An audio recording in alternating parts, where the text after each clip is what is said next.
जय हिंद साथियों, स्वागत है आप सभी का सक्सेस वर्ल्ड एमसीक्यू चैनल पर। तो दोस्तों, आज की इस वीडियो में बिहार मध्य से सिपाही की परीक्षा के लिए जीके जीएस के 150 प्लस महत्वपूर्ण प्रश्नों को कवर करेंगे। तो आज का ये सेशन आप लोगों के लिए काफ़ी ज़्यादा इम्पोर्टेंट रहेगा। तो जल्दी जल्दी से आप सभी लाइव में जुड़ जाइए। सभी को गुड इवनिंग, गुड इवनिंग। तो दोस्तों, आज के सेशन का पहला प्रश्न है, पोटाश फिटकरी का जलीय विलयन होता है, अम्लीय होता है, क्षारीय होता है, उदासीन या फिर डी अनिश्चित होता है।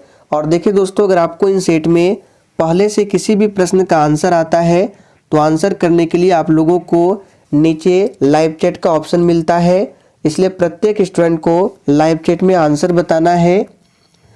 तो यहाँ पे पहले प्रश्न का आंसर क्या होगा? पोटाश फिटकरी का जो जलीय विलयन होता है अम्लीय होता है। तो ए ऑप्शन जो ही बच्चे दिए हैं आपका बिल्कुल सही जवाब है। देखिए दूसरा प्रश्न है, परावैंगनिक किरणों की जांच की जाती है। चलिए आंसर बताएंगे, किस कांच द्वारा परावैंगनिक किरणों की जांच की जाती है? तो यहाँ पे दूसरे प्रश्न का आंसर है बी ऑप्शन, क्रूक्स कांच द्वारा परावैंगनिक किरणों की जांच की जाती है। क्रूक्स कांच का उपयोग कहाँ पर होता है? एग्जाम में पूछा जाता है। तो लेंस के निर्माण में क्रूक्स कांच का उपयोग किया जाता है।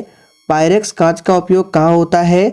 तो प्रयोगशाला बर्तन बनाने में। याद रखिएगा, प्रयोगशाला बर्तन बनाने में पायरेक्स कांच का उपयोग होता है। फिलेंट कांच का उपयोग कहाँ होता है? तो विद्युत बल्ब, प्रकाशीय यंत्र, ये सभी बनाने में फिलेंट कांच का उपयोग होता है। तीसरा प्रश्न है, ओजोन क्या है? बिल्कुल 1 नंबर का प्रश्न है। चलिए आंसर बताएंगे, ओजोन क्या है? तो देखिए दोस्तों, तीसरे प्रश्न का आंसर क्या होगा? याद कर लीजिए, एग्जाम के लिए इम्पोर्टेंट रहेगा। ओजोन जो है ये ऑक्सीजन का अपर रूप है। तो देखिए सी ऑप्शन में दिया गया है, अपर रूप है। ओजोन का अनुसूत्र पूछा जाता है जो कि O3 होता है। ओजोन दिवस कब मनाया जाता है? तो 16 सितंबर को ओजोन दिवस मनाया जाता है। ओजोन की सांद्रता को किस में मापते हैं? तो डॉप्सन में। यहाँ पे लिख देते हैं, डॉप्सन में ओजोन की सांद्रता को मापा जाता है। ओजोन लेयर किस मंडल में पाया जाता है? तो समताप मंडल में ओजोन लेयर पाया जाता है। तो इतने सारे एक्स्ट्रा फैक्ट है, सभी को आप लोग लिख लीजिए। चौथा प्रश्न है, वह प्रक्रम जिसमें तत्वों की ऑक्सीकरण संख्या बढ़ती है कहलाता है। वेरी इंपॉर्टेंट प्रश्न है, इसको आप सभी मार्क करके रखिए, एग्जाम में पूछा जा सकता है। तो देखिए दोस्तों, वह प्रक्रम जिसमें तत्वों की ऑक्सीकरण संख्या बढ़ती है क्या कहलाता है? तो ऑक्सीकरण कहलाता है। तो ए ऑप्शन जो ही बच्चे दिए हैं आपका बिल्कुल सही जवाब है। पांचवा प्रश्न है, नकारात्मक त्वरण निम्न में से किसकी दिशा के विपरीत होता है? चलिए आप सभी 5 के लिए फटाफट से आंसर बताएंगे। नकारात्मक त्वरण जो है ये किसकी दिशा के विपरीत होता है? तो यहाँ पे 5वें प्रश्न का आंसर है ए ऑप्शन, वेग की दिशा के विपरीत होता है। अब देखिए यहाँ पे एक शब्द है त्वरण। तो एग्जाम में पूछा जाता है, त्वरण सदिश राशि है या अदिश? तो लिख लीजिए, त्वरण सदिश राशि के उदाहरण है। त्वरण का एसआई मात्रक पूछा जाता है, तो मीटर प्रति सेकंड स्क्वायर ये त्वरण का एसआई मात्रक है। और त्वरण किसे कहते हैं? तो किसी वस्तु के वेग परिवर्तन की दर को उस वस्तु का त्वरण कहते हैं। आगे देखिए, निम्नलिखित में से कौन सा अधिकार राजनीतिक अधिकारों की श्रेणी में आते हैं? चलिए आप सभी 6 के लिए फटाफट से आंसर बताएंगे। और देखिए दोस्तों, हमने इस प्रैक्टिस सेट में 50 प्रश्न को ही रखा है, लेकिन अगर आप लोग नोट्स तैयार करेंगे, हम आपको प्रश्नों के साथ जितने भी एक्स्ट्रा प्रश्न को बताते हैं, मैं लगभग सभी प्रश्नों के साथ 4 से 5 एक्स्ट्रा प्रश्नों को बताता हूं। अगर आप उन सभी प्रश्नों को 1 लाइनर फॉर्म में लिख लेते हैं तो आज के प्रैक्टिस सेट में लगभग आपका 150 से 200 प्रश्न होगा। और देखिए आप लोग वन लाइनर फॉर्म में नोट्स की तैयारी जरूर करें, क्योंकि ये नोट्स आपके एग्जाम के लिए काफ़ी ज़्यादा इम्पोर्टेंट रहेगा। इसलिए आप सभी से बोलते हैं, हम आपको जितने भी प्रश्नों के साथ एक्स्ट्रा प्रश्न को बताते हैं उनको आप सभी वन लाइनर फॉर्म में जरूर लिखा करें। तो यहाँ पे आपका छठे प्रश्न का आंसर क्या होगा? तो जो ही बच्चे ए ऑप्शन को दिए हैं आपका बिल्कुल सही जवाब है। निर्वाचित होने का जो अधिकार है ये राजनीतिक अधिकारों की श्रेणी में आते हैं। और देखिए ये जो बी ऑप्शन में है जीवन का अधिकार, तो याद रखिएगा पूछा जा सकता है कि ये कौन सा अधिकार है, तो ये मौलिक अधिकार है। अगला प्रश्न है 1857 के सैनिक विद्रोह का तत्कालीन कारण क्या था? चलिए फटाफट से 7 के लिए आंसर बताएंगे। अब देखिए यहाँ से क्या क्या प्रश्न बन सकता है। तो पहला प्रश्न ये बनेगा कि 1857 की क्रांति की शुरुआत कब होती है? तो याद रखिएगा 10 मई से। जगह का नाम पूछा जा सकता है, कहाँ से? तो उत्तर प्रदेश के मेरठ से 10 मई को 1857 की क्रांति की शुरुआत होती है। तो यहाँ पे इस विद्रोह का तत्कालीन कारण क्या था? तो याद कर लीजिए सैनिकों को ग्रीस लगे कारतूसों की आपूर्ति। अगला प्रश्न है भारत एक धर्मनिरपेक्ष राज्य है, इसका मतलब है कि भारतीय राज्य क्या है? सभी ऑप्शन को ध्यानपूर्वक पढ़िए। और देखिए दोस्तों अब आपके पास बिल्कुल भी समय नहीं बचा हुआ है, इसलिए मैंने आपके लिए फिर से रात 9 बजे की क्लास को स्टार्ट किया है। तो आपको डेली रात 9 बजे की क्लास को भी ज़रूर अटेंड करना है। तो यहाँ पे 8वें प्रश्न का आंसर क्या होगा? भारत एक धर्मनिरपेक्ष राज्य है, इसका अर्थ है कि ऐसा राज्य जहाँ किसी निश्चित धर्म का प्रभाव नहीं रहता है बल्कि सभी धर्मों का समान रूप से महत्व रहता है।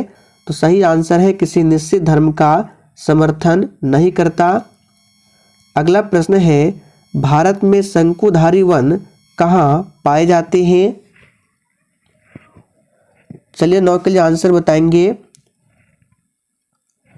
तो देखिए दोस्तों भारत में शंकुधारी वन जो है हिमालय क्षेत्र में पाए जाते हैं। तो इस प्रश्न को आप लोग अभी याद कर लीजिए, एग्जाम के लिए इम्पोर्टेंट है। हिमालय क्षेत्र में पाए जाते हैं। एक पूछा जाता है टैगा वन, और आपके एग्जाम में पूछा भी गया है कि टैगा वन कौन सा वन है? तो याद रखिएगा ये सदाबहार वन है। यहाँ पे लिख देते हैं टैगा वन किस प्रकार का वन है? तो सदाबहार वन है। अगला प्रश्न है स्वतंत्रता के बाद भारतीय लोकतंत्र के समक्ष मुख्य चुनौती क्या थी? वेरी इंपॉर्टेंट प्रश्न है, चलिए आंसर बताएंगे। तो यहाँ पे आंसर क्या होगा? तो देखिए दोस्तों स्वतंत्रता के बाद भारतीय लोकतंत्र के समक्ष जो चुनौती थी गरीबी उन्मूलन, पर्यावरण संरक्षण एवं शांति बनाए रखना। तो यहाँ पे सही आंसर क्या होगा? गरीबी का उन्मूलन, पर्यावरण संरक्षण, शांति बनाए रखना, यानी कि ये सभी आपका सही आंसर है।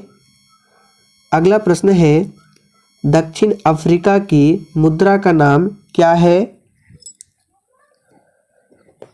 चलिए फटाफट से आंसर बताएंगे। देखिए आपके एग्जाम में कभी कभी देश और उनकी मुद्राओं से संबंधित प्रश्न पूछे जाते हैं। तो दक्षिण अफ्रीका की मुद्रा क्या है? तो जो ही बच्चे बी ऑप्शन दिए हैं आपका बिल्कुल सही जवाब है। दक्षिण अफ्रीका की मुद्रा रैंड है। पेसो किस देश की मुद्रा है? तो याद रखिएगा फिलीपींस। यहाँ पे होता है पीसो इस तरह से। तो पीसो जो है ये फिलीपींस देश की मुद्रा है। लेवा किस देश की मुद्रा है? तो बुल्गारिया। यहाँ पे फिर से लिख रहे हैं बुल्गारिया देश की मुद्रा है लेवा। अगला प्रश्न है सेवन हिल्स नाम इस शहर को दिया गया है। चलिए आंसर बताएंगे। सेवन हिल्स नाम किस शहर को दिया गया है? तो 12 का आंसर क्या होगा? तो जो ये बच्चे सी ऑप्शन दिए हैं आपका बिल्कुल सही जवाब है। सेवन हिल्स जो है रोम शहर को दिया गया नाम है। देखिए डी ऑप्शन में है ओसाका। तो याद रखिएगा ओसाका को पूर्व का मैनचेस्टर कहा जाता है। इसको आप लोग नोट करेंगे। पूर्व का मैनचेस्टर किसे कहा जाता है? ओसाका। चलिए और भी इम्पोर्टेंट प्रश्नों को बताते हैं। अगर भारत का मैनचेस्टर पूछे तो अहमदाबाद को आप लोग लिखते जाएंगे। अहमदाबाद को भारत का मैनचेस्टर कहते हैं। उत्तर भारत का मैनचेस्टर पूछे तो कानपुर को कहा जाता है। दक्षिण भारत का मैनचेस्टर पूछे तो कोयम्बटूर को कहा जाता है। इन सभी एक्स्ट्रा प्रश्नों को जरूर लिखें। आगे देखिए, सी ऑफ ट्रैंक्विलिटी कहाँ है? बिल्कुल आपके एग्जाम में पूछा जाने वाला प्रश्न है। तो देखिए दोस्तों, सी ऑफ ट्रैंक्विलिटी जो है ये चंद्रमा पर है। तो सही जवाब है सी ऑप्शन। हिमालय की सबसे ऊंची पर्वत श्रेणियों को क्या कहते हैं? चलिए 14 के लिए फटाफट से आंसर बताएंगे। हिमालय की सबसे ऊंची पर्वत श्रेणियों को क्या कहते हैं? तो यहाँ पे इस प्रश्न का आंसर जो ये बच्चे बी ऑप्शन को दिए हैं आपका बिल्कुल सही जवाब है। हिमाद्री के नाम से जाना जाता है। एवरेस्ट की ऊंचाई कितनी है पूछा जाता है एग्जाम में, तो 8,848 मीटर ये एवरेस्ट की ऊंचाई है। और हिमालय जो है ये किस प्रकार का पर्वत है? तो याद कीजिए, हमने आपको बताया था ये वलित पर्वत के उदाहरण है हिमालय। अगला प्रश्न है, कंटूर रेखा दर्शाती है। देखिए ये प्रश्न बिहार पुलिस में एक बार पूछा गया था। कंटूर रेखा क्या दर्शाती है? तो देखिए दोस्तों, समान गहराई के समुद्र स्थलों को जोड़ने वाली रेखाएं जो है समगहरी रेखाएं कहलाती है, जिसको बोला जाता है कंटूर रेखाएं। तो सही जवाब है समुद्र तल से समान क्षेत्रों को दर्शाने वाली रेखा को क्या बोलते हैं? कंटूर रेखा। निम्नलिखित में से कौन सी फसल खरीफ की फसल है? चलिए 16 के लिए आंसर बताएंगे। तो देखिए दोस्तों, सबसे पहले आपको ध्यान रखना है खरीफ की फसल जून जुलाई में बोई जाती है और अक्टूबर नवंबर में काट ली जाती है। और खरीफ फसल के उदाहरण आप लोग लिख लीजिए। धान, गन्ना, तिलहन, ज्वार, बाजरा, मक्का, ये सभी जो है खरीफ फसल के अंतर्गत आते हैं। तो यहाँ पे देखिए सी ऑप्शन में दिया गया है मक्का। गेहूं की बात करें तो ये रबी की फसल है। चना भी रबी की फसल है। सरसों भी रबी की फसल है। देखिए रबी फसल को अक्टूबर से नवंबर में बोया जाता है और मार्च अप्रैल में काटा जाता है। अगला प्रश्न है, पर्वत एवं पहाड़ के बीच की भूमि को क्या कहते हैं? चलिए 17 के लिए आंसर बताएंगे। और दोस्तों, अगर आपको ये सेशन पसंद आ रहा है तो आप सभी सेशन को दिल से ज़रूर लाइक करें। तो पर्वत एवं पहाड़ के बीच की भूमि को क्या बोलते हैं? तो घाटी कहा जाता है। तो ए ऑप्शन आपका सही आंसर है। अगला प्रश्न है, मसालों की रानी किसे कहते हैं? चलिए 18 के लिए आंसर बताएंगे। और देखिए, अगर आपको किसी भी प्रश्न में थोड़ा भी डाउट होता है तो आप लोग तुरंत कमेंट करके पूछें। आपके कमेंट का रिप्लाई 100% दिया जाएगा। तो मसालों की रानी किसे कहते हैं? तो जो ये बच्चे इलायची को दिए हैं आपका बिल्कुल सही जवाब है। इलायची का सर्वाधिक उत्पादन कहाँ होता है पूछा जाता है। तो लिख लीजिए, केरल में इलायची का सर्वाधिक उत्पादन होता है। लाल मिर्च हो गया, हल्दी हो गया, इसका सबसे अधिक उत्पादन आंध्र प्रदेश में होता है। गीता रहस्य नामक जो ग्रंथ है किसके द्वारा लिखा गया है? चलिए 19 के लिए आंसर बताएंगे। और देखिए दोस्तों, ये प्रश्न आपके एग्जाम में 2 से 3 बार रिपीट हो चुका है, तो इसको आप सभी मार्क करके रखेंगे। तो गीता रहस्य नामक जो ग्रंथ है ये लिखा गया है बाल गंगाधर तिलक के द्वारा। तो सही जवाब है बी ऑप्शन। और देखिए, बाल गंगाधर तिलक को लोकमान्य की उपाधि दी गई है। तो एग्जाम में पूछा जाता है कि लोकमान्य की उपाधि किसे दिया गया है? तो बाल गंगाधर तिलक को। आप लोग कमेंट करके बताएंगे बाल गंगाधर तिलक को भारतीय अशांति का जनक किसने कहा था। देखते हैं कितने बच्चे आंसर कर पाते हैं। गोपाल कृष्ण गोखले की बात करें तो महात्मा गांधी के राजनीतिक गुरु थे। अगला प्रश्न है, तमिलनाडु में मानसून के सामान्य महीने कौन से हैं? चलिए 20 के लिए फटाफट से आंसर बताएंगे। तमिलनाडु में मानसून के सामान्य महीने कौन से हैं? तो याद कर लीजिए, ये है नवंबर से दिसंबर। अब देखिए यहाँ से आपको दो इम्पोर्टेंट प्रश्नों को बताते हैं, दोनों को आप सभी लिख लीजिए। पहला प्रश्न ये बनता है कि भारत की जलवायु किस प्रकार की जलवायु है? तो आप लोग आंसर लिखेंगे, भारत की जलवायु जो है उष्णकटिबंधीय मानसूनी जलवायु है। दूसरा प्रश्न ये बनता है कि जाड़े के दिनों में जो तमिलनाडु के तटों पर वर्षा होती है किस मानसून से होती है? तो इसका उत्तर लिखेंगे लौटती हुई मानसून, जिसको उत्तर पूर्वी मानसून भी कहते हैं। तो याद रखिएगा, लौटती हुई मानसून या उत्तर पूर्वी मानसून के कारण जाड़े के दिनों में तमिलनाडु के तटों पर वर्षा होती है। अगला प्रश्न है, राज्य की विधानसभा के 17 अवसान के आदेश किसके द्वारा दिए जाते हैं?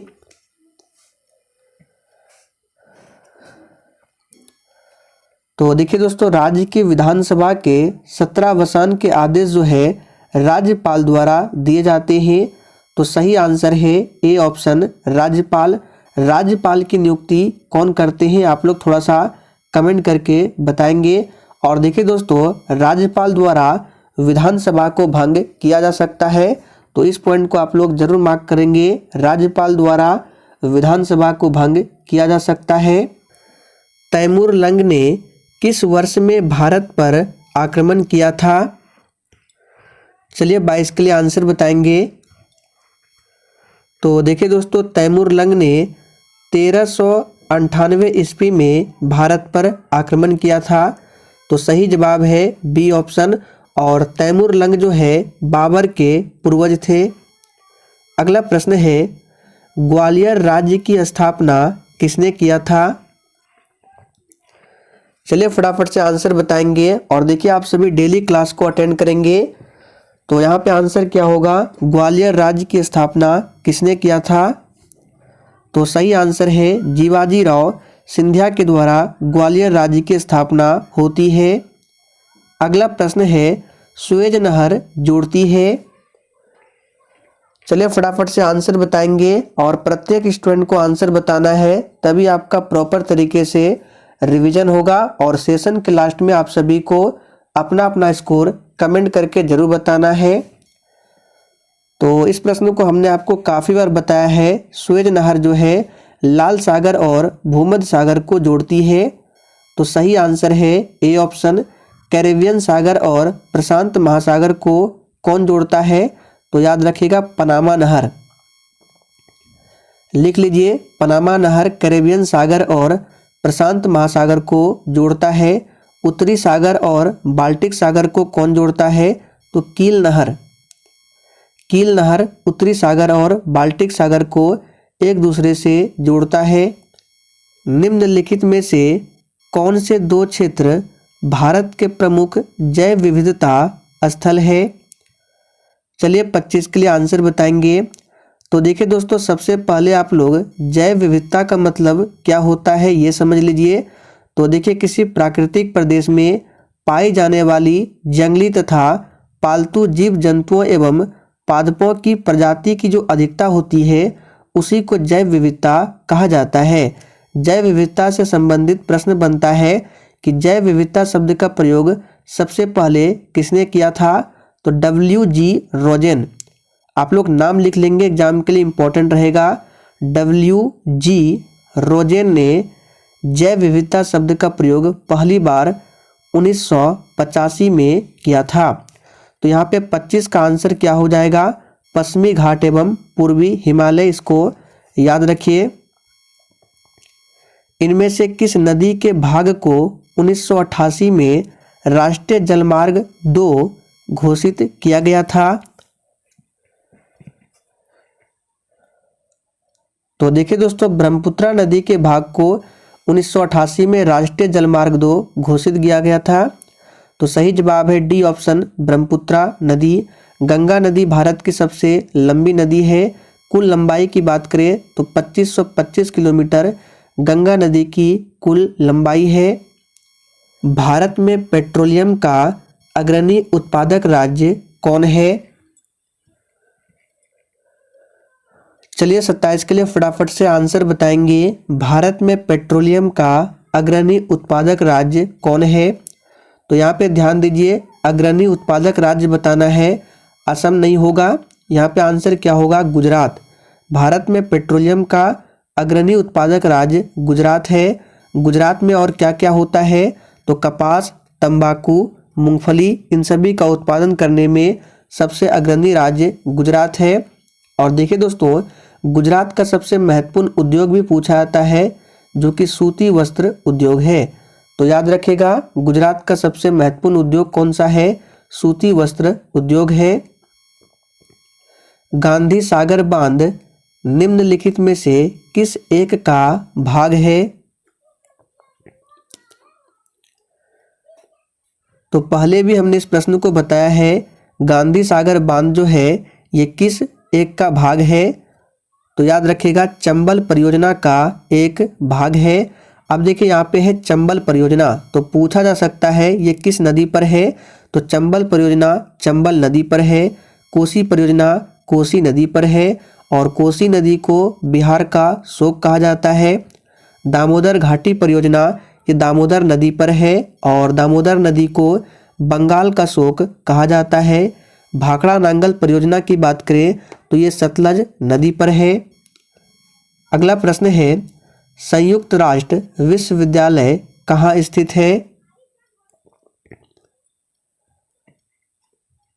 तो देखिए दोस्तों, संयुक्त राष्ट्र विश्वविद्यालय जो है टोक्यो जापान में स्थित है। तो सी ऑप्शन सही जवाब है, टोक्यो जापान। अशोक के शिलालेखों की लिपि क्या है? वेरी इंपॉर्टेंट प्रश्न है, इसे आप सभी मार्क करें। तो यहाँ पे इस प्रश्न का आंसर जो ये बच्चे सी ऑप्शन बता रहे हैं आपका बिल्कुल सही जवाब है। अशोक के शिलालेखों की लिपि जो है ब्राह्मी लिपि है। और अशोक का कौन सा अभिलेख सबसे लंबा अभिलेख है? तो लिख लीजिए, अशोक का 7वां अभिलेख सबसे लंबा अभिलेख है। और देखिए, अशोक का नाम जो अशोक है ये कहाँ पर मिलता है? तो इसको भी लिख देते हैं, मास्की एवं गुर्जरा अभिलेखों में अशोक का नाम जो है अशोक मिलता है, और पुराणों में अशोक का नाम अशोकवर्धन मिलता है। तो इन सभी फैक्ट को आप जरूर ध्यान रखें। अगला प्रश्न है, लोक लेखा समिति का मार्गदर्शक दार्शनिक तथा मित्र कौन है? और दोस्तों, जिसने अभी तक सेशन को लाइक नहीं किया है, प्लीज़ आप सभी सेशन को लाइक करें और सेशन को अधिक से अधिक जरूर शेयर करें, ताकि आपको एग्जाम तक ऐसे ही इम्पोर्टेंट डेली वीडियो मिलते रहे। तो यहाँ पे सही जवाब क्या हो जाएगा? ऑप्शन ए, नियंत्रक एवं महालेखा परीक्षक। भारतीय संविधान के किस भाग में पंचायती राज से संबंधित प्रावधान है? चलिए 32 के लिए आंसर बताएंगे। एक भी प्रश्न फालतू नहीं है, बिल्कुल एग्जाम में पूछा जाने वाला प्रश्न है। तो यहाँ पे 32 का आंसर क्या हो जाएगा? D option. भाग 9 जो है पंचायती राज से संबंधित है। और अनुसूची पूछे तो 11वीं अनुसूची जो है पंचायती राज से संबंधित है। और कौन सा संविधान संशोधन है? तो 73वां संविधान संशोधन। तो 3 प्रश्न आप लोग नोट कीजिए। भाग पूछे तो भाग 9वां, 11वीं अनुसूची और 73वां संशोधन पंचायती राज से संबंधित है। अब देखिए, पंचायती राज का शुभारंभ कहाँ से किया गया था? तो राजस्थान के नागौर से। कब? तो 2 अक्टूबर 1959 को पंडित जवाहरलाल नेहरू के नेतृत्व में। निम्नांकित में से कौन सा समवर्ती सूची का विषय है? चलिए फटाफट से आंसर बताएंगे। देखिए, वर्तमान समय में समवर्ती सूची में 52 विषय है। याद रखिएगा, कितने विषय हैं? 52 विषय हैं। इसे आप लोग नोट करेंगे। और समवर्ती सूची का प्रावधान जो है ऑस्ट्रेलिया के संविधान से लिया गया है, इसे भी आप लोग नोट करेंगे। ऑस्ट्रेलिया के संविधान से समवर्ती सूची का प्रावधान लिया गया है। तो यहाँ पे सही जवाब क्या होगा 33 का डी ऑप्शन आर्थिक एवं सामाजिक योजना ये समवर्ती सूची का विषय है। पटना उच्च न्यायालय की स्थापना कब हुई थी? चलिए आप सभी 34 के लिए फटाफट से आंसर बताएंगे। और यहाँ पे सबसे पहले आपको ध्यान रखना है उच्च न्यायालय एक्ट जो है ये कब आया था पूछा जाता है। तो 1861 में लॉर्ड कैनिंग के काल में उच्च न्यायालय का एक्ट आया था। और उच्च न्यायालय का वर्णन किस अनुच्छेद में मिलता है? तो अनुच्छेद 214 से लेकर अनुच्छेद 232 तक में उच्च न्यायालय के बारे में बताया गया है। तो यहाँ पे पटना उच्च न्यायालय की स्थापना कब होती है? तो पूरा डेट है 3 फरवरी 1916 को। तो सही जवाब है ए ऑप्शन 3 फरवरी 1916। तुलबुल जल विद्युत परियोजना कहाँ स्थित है? चलिए आंसर बताएंगे। और ये भी आपको ध्यान रखना है तुलबुल परियोजना किस नदी पर है? तो झेलम नदी पर है। और इसके साथ में याद रखिए सरदार सरोवर परियोजना पूछा जाता है नर्मदा नदी पर है। सरहिंद नहर परियोजना पूछा जाता है सतलज नदी पर है। एक पूछा गया था आपके एग्जाम में तिलैया परियोजना, तो याद कर लीजिए ये बराकर नदी पर है। और जवाहर सागर परियोजना आप सभी जानते हैं चंबल नदी पर है। तो यहाँ पे तुलबुल जल विद्युत परियोजना कहाँ स्थित है? तो जो ही बच्चे सी ऑप्शन दिए हैं आपका बिल्कुल सही जवाब है जम्मू कश्मीर में है। संयुक्त राष्ट्र संघ की स्थापना कब हुई थी? तो बहुत ही सिंपल प्रश्न है। संयुक्त राष्ट्र संघ की स्थापना 24 अक्टूबर 1945 को होती है। तो सही जवाब है सी ऑप्शन। 2011 की जनगणना के अनुसार भारत में निम्नलिखित में से किस राज्य में लिंगानुपात सर्वाधिक रहा है? अब देखिए इस प्रश्न का आंसर मैक्सिमम स्टूडेंट को पता है कि आंसर क्या होगा केरल, लेकिन देखिए ऑप्शन में केरल नहीं दिया हुआ है।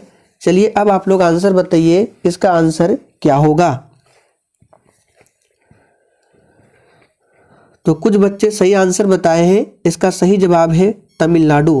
केरल के बाद तमिलनाडु का ही नाम आता है। तो सर्वाधिक जो है केरल में है। केरल में कितना है? तो 1084 है, यानी कि 1000 पुरुषों पर 1084 महिलाएं हैं। दूसरे स्थान पर तमिलनाडु आता है। तमिलनाडु में 996 है।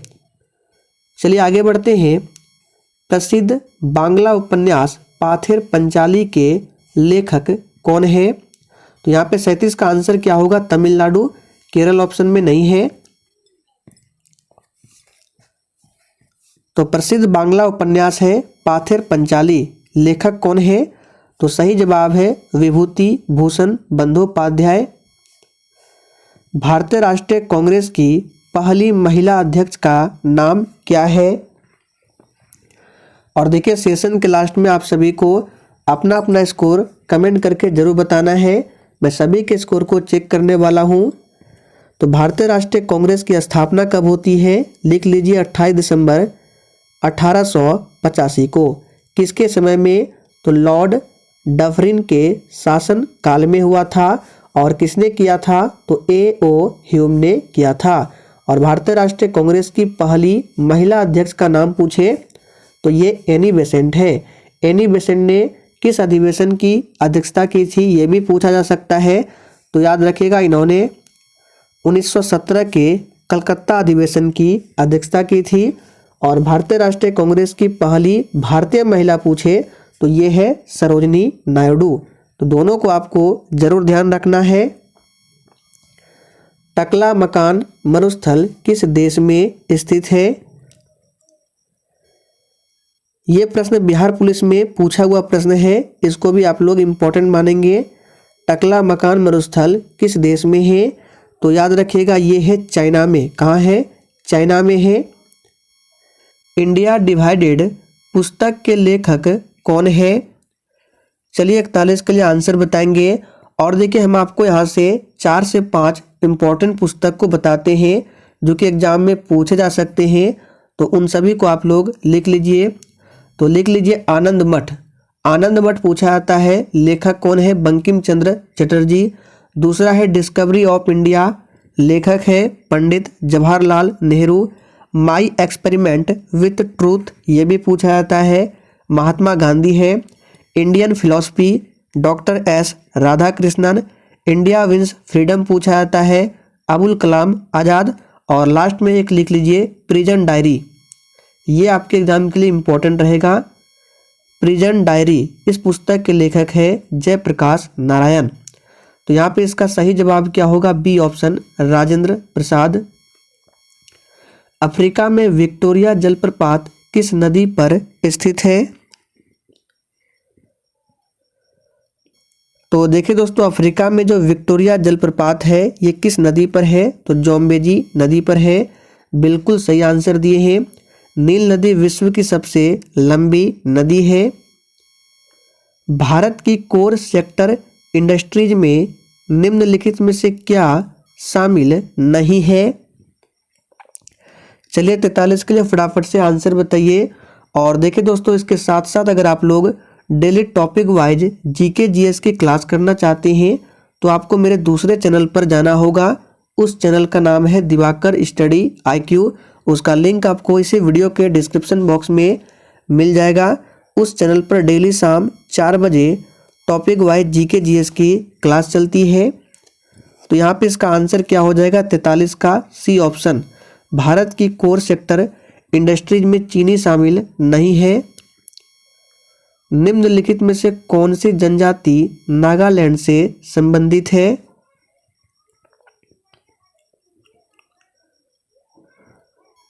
तो देखिए दोस्तों, कौन सी जनजाति है जो नागालैंड से संबंधित है? तो ऑप्शन में रेंगमा दिया गया है, ये नागालैंड से संबंधित है। नागालैंड की राजधानी कहाँ है? कोहिमा। इडुक्की बांध किस नदी पर बनाया गया है?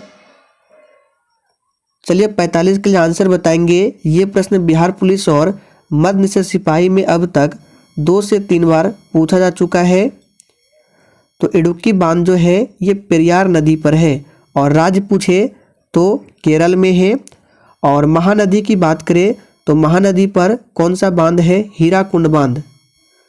याद रखिएगा, हीराकुंड बांध महानदी पर है और ये बांध विश्व का सबसे लंबा बांध है। याद रखना है, भारत का ही नहीं विश्व का सबसे लंबा बांध हीराकुंड बांध है, जो कि उड़ीसा राज्य में स्थित है। साधारण नमक का रासायनिक सूत्र क्या है? तो ये प्रश्न बहुत ही सिंपल प्रश्न है। NaCl साधारण नमक का रासायनिक सूत्र है। कास्टिक सोडा का पूछा जाता है तो डी ऑप्शन में दिया गया है NaOH, ये कास्टिक सोडा का है। सी ऑप्शन में है KOH, ये है कास्टिक पोटास का। और एक याद रखिए हॉर्न सिल्वर, याद रखिएगा हॉर्न सिल्वर का पूछा जाता है तो ये है AgCl यानी कि सिल्वर क्लोराइड। पक्षियों की इनमें से कौन सी प्रजाति गंभीर रूप से लुप्त प्राय है? तो दोस्तों कौन सी प्रजाति है? ये है ग्रेट इंडियन वेस्टर्न। राना टिग्रिना किस जीव का वैज्ञानिक नाम है? देखिए, मनुष्य का भी वैज्ञानिक नाम पूछा जाता है तो आप सभी जानते हैं होमो सैपियंस। होमो सैपियंस ये मनुष्य का वैज्ञानिक नाम है। उसी प्रकार राना टिग्रिना किस जीव का वैज्ञानिक नाम है? तो ये एशियाई मेंढक का नाम है। इनमें से कौन सा वायु प्रदूषक कालिक के नाम से जाना जाता है? तो कौन सा वायु प्रदूषक है जो कालिक के नाम से जाना जाता है? तो यहाँ पे आंसर क्या हो जाएगा? बी ऑप्शन, विशिष्ट कणमय पदार्थ। ये जो प्रदूषक है कालिक के नाम से जाना जाता है। स्पैम क्या है? ये आज के सेशन का आखिरी प्रश्न है, फटाफट से आंसर बताएंगे। स्पैम क्या है? तो स्पैम जो है ये एक प्रकार का अवांछित ईमेल है। तो डी ऑप्शन आपका सही जवाब है। तो दोस्तों आज के लिए इतना ही। सेशन पसंद आया हो तो सभी लोग सेशन को लाइक करें और सेशन को अधिक से अधिक जरूर शेयर करें।